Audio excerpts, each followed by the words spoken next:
for issuance of a ruling date on the preliminary objection. Well, this afternoon we've talked quite a bit about money, and because of that, conversations around that in SMEs, this afternoon we're joined by Jason Ketman, who is an investor and director of Digitizing, which is a financial platform for small businesses, for discussion around the challenges that are being faced by SMEs and how best they can be tackled, especially in the medical space. He joins us now here in studio. Jason, karibu sana. Asante sana. Now, when we think about all the initiatives you've seen that us talk about today here, funds by the British, funds signed by KNCCI and others, all geared towards driving SMEs, huge sums, billions of shillings, but these businesses seemingly not wanting to come out of this hole. What exactly is the challenge? Sure. Well, I think that obviously these aid efforts are going to have a huge impact, yes. But as people are running their businesses, there is going to be a necessity to formalize a lot of their operations. You know, we don't know how long the current channels will be available, and so obviously you will be well suited to prepare for the future and be able to explore all of the current channels that are available as well. And so that's what companies like Digitizing are enabling, is the ability yes. to formalize your business and then make you more attractive to the various entities that would be interested in exploring your business to possibly help them grow and prosper. So, but then the question arises about the environment and the fact that we seem to engender so much of the informal consistently, rather than enabling businesses walk the journey towards, from ideation. You have a business idea, you think about where to raise your funds, you think about putting together a team to run it, you think about launching, all the way to arriving at what you'd call a formal sector business. That doesn't seem to be happening much in our case. We have a huge chunk of this economy still languishing, so to say, in the informal space. Why do you think this is the case? Yeah, so I think that the old expression, it's not about outrunning the bear, it's about outrunning your friend. And so when everybody is operating their businesses in a relatively informal way, there's no necessity to improve your business operations. Now, yes. Those that have good foresight would, be ahead of the curve and work towards doing these things early on. But I would argue that we are on the precipice of a digital revolution within Kenya. And as such, the necessity to formalize your business is something that is going to grow in importance on an ongoing basis. So then the question would be, what are the benefits of being in the formal space vis-a-vis operating in that non-formal space? Yeah, so I think that the largest challenges that business face is access to capital. And when you're running your business in an informal manner, that likely means that you're doing everything with pen and paper. And if you try to take that to generally anybody, right? This could be an angel investor, it could be a banking institution, it could be these foreign aid organizations. Generally pen and paper is not going to be sufficient, right? Yes. And so you're eliminating your capacity to be able to have conversations that meet the required elements of what they need. And so, you're inhibiting opportunities that are available for you to seize. So a lot of this disruption towards creating formal businesses, seizing these opportunities, resolving social issues and making money while at it, present themselves in the healthcare sector. And we know that that's literally chaotic and a real crisis in this part of the world. How do you think we can move forward with creating this space that engenders the processes that you're talking about and enables people to come into this space with real answers that will resolve real questions and provide real opportunity? Well, so one of the businesses that I've invested a lot of time, effort, energy, resources into, I think, is making major strides in accomplishing exactly that.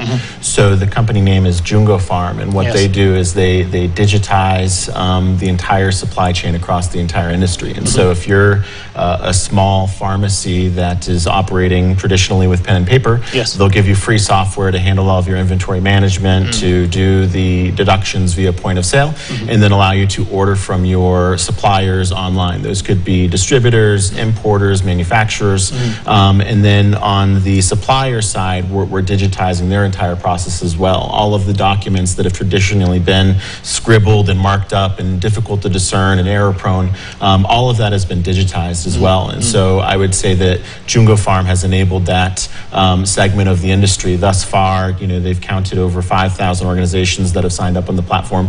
So I think that they've made significant strides in digitizing that segment of the industry. So the biggest challenge from where I stand for such businesses in Kenya has been the governance issues, such that you can have all the technology you need, all the technology you want, the checks and balances, but the labor force, the people who you entrust with running your business and putting in the data that you need to make this work, will put in garbage and try to game the system. What has been your experience with this, especially with the people you've worked with? Because these are the things that people are facing. Yeah, no, it's a great point, yes. and certainly, it is not outside of the realm of possibilities that people try to yes. game the system, right? And people will be very creative in the things that they do, yes. and so both systems that we've mentioned, Bizin and Jungo Farm, Bizin being an SMB enterprise platform yes. for accounting and much of the same functionality. Both of them operate in real time, yes. and so if you have a single location business, you of course can watch your employees, and as long as it's only a few employees, that's maybe not all that challenging. But yes. As long as you are a good steward of that business, hopefully with luck, you will one day expand to another location. And now things get a lot more difficult yes. because then having access to real-time information, which both of these platforms provide, yes. has that much more value. In thinking of the supplier side, they are struggling with continuous orders coming in from everywhere, right? So they have people in the field, they have people yes. calling, they have people walking in. And so again, a system that can maintain omni-channel real-time visibility into what's happening within the business has a dramatic impact on their ability to stay on top of it. So then let's look at the operating environment, because you of course need something that's enabling to even get off the ground in the first place. Do you think that we have been able to provide that for our SMEs in these spaces? What do you think needs to happen so that we can then say that the businesses we have can start to walk this journey and even take advantage of such systems?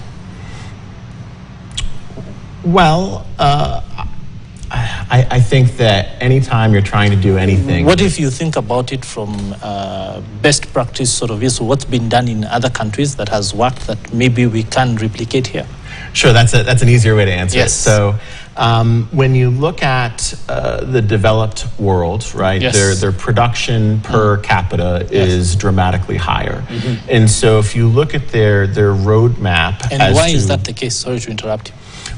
Well, I would argue it could be many things, but yes. I would think that certainly efficiency in the work that you're doing is a big yes. element of it, right? And so spending lots of time doing your inventory manually yes. just seems unnecessary, right? Yes. Looking through a notebook and trying to figure out how much you made that day, that week, that month, that's really not a necessary use of your time. And when you can start to shift away from focusing your time on that, yes. you can start to think about, do I have the right product mix? Do yes. I have the right people in place doing the right things that they need to be doing, right?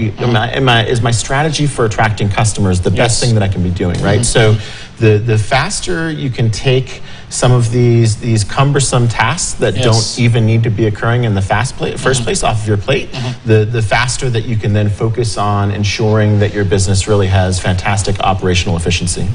So I have noticed that there has been clear resistance to systems in some sectors in our ecosystem, either because they think it will increase their tax footprint or will give visibility for competition or regulators and that sort of thing. And the way some sectors have tackled it, for example, in the tourism space, is that one of the tourism, so to say, regulators, the Tourism Fund, has mandated that you must submit monthly returns for a levy based on revenues on a platform that they control, which is completely digitized. So do you think then that we would be able to utilize the systems that you're talking about if they were mandated from some end rather than leaving it to the players in this space to take them up themselves? Because I think that might move things along.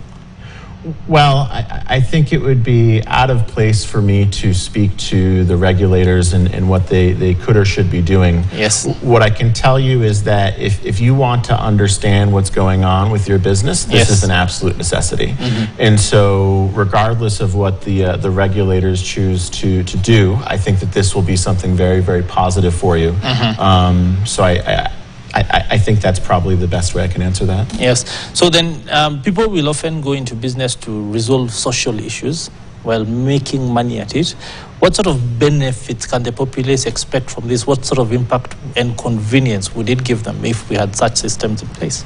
Oh, yeah, absolutely. So thinking of the medicine side, right? Yes. I can tell you that on the supplier side that typically speaking, they're able to reallocate about half of their staff, which means that they can move, again, from cumbersome, unnecessary tasks to things that are much more important, right? And so typically when looking at the supply of medicine, the majority of the education is actually going to the individual pharmacies. Yes. Although, to be candid, the demand is actually coming from the doctors, right? And yet I would say that that is typically somewhat overlooked in its prioritization.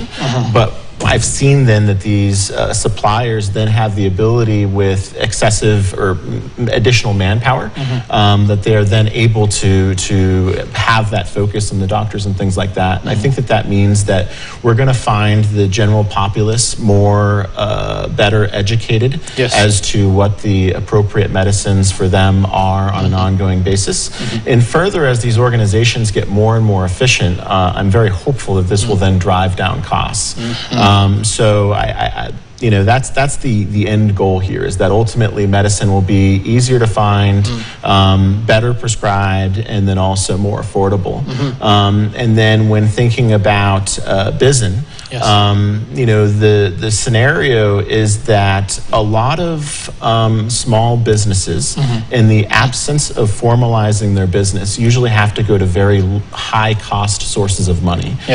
Because if you were to go to a bank with a messy notebook, you're likely not going to be taken seriously. And so that's exactly what BISN has done, is they have enabled the system to send the information per your request automatically to the bank. The bank then can make an immediate loan decision based upon that, and that's going to be significantly less expensive than the alternatives. In 30 seconds, when you think about the fact that we're offering digitization, removal of the manual aspects, there are those who think that this will take us backwards in terms of job creation. You've seen all the guys around with slashers cutting grass along the highways rather than use lawn mowers. Do you think this will lead to more job and wealth creation in the long run? I actually believe that it will increase the amount that everybody gets paid. And so if you think back to maybe before both of us were born, but there were large typing pools that people would use to use computers and things like that. And so the jobs just shift to better jobs that are higher paying, right? And so rather than doing the jobs that were perhaps manual in the past, maybe you'd be advocating for one of these platforms as to how everybody else can gain the efficiencies that you've already observed firsthand. And that's always going to be a much better job. Okay. Thank you very much, Jason, for your time and for your thoughts, indeed, really opening insights there into the SME and health sector. Absolutely. Thank you so much for having me.